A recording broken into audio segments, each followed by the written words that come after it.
来看科技促进医疗技术。目前，台大医疗团队和台大电子学院教授合作，建立元宇宙手术模拟平台。唔但会当建立患者的所谓器官，会当伫咧手术进前做模拟，也会当促进医师甲病人沟通。互跨科别的困难技术，会当互跨科别的困难手术，会当成功完成。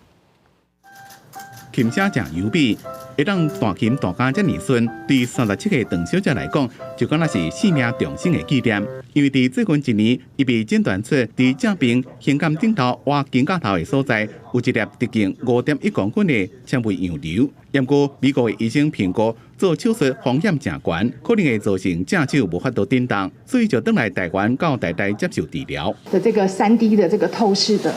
肿瘤的图，当时对于整个手术的理解，还有对我提高整个手术的信心帮助真的是非常非常大。台大医疗团队跨界合作，研发元宇宙手术模拟平台，甲病人的断层还有自证造影影像，转做3D，除了会让伫咧手术前模拟，看清楚血管甲神经伫咧倒位，还会让甲病人做更加好的沟通，要让邓小姐伫咧无损伤任何神经血管的情形下，精准的甲肿瘤切掉。我们根据病人真实的电脑断层所建构的一个数位孪生的器官，那大家可以看到说，它这个肺间肿瘤位置就是在这个紫色的这个部分。跨科别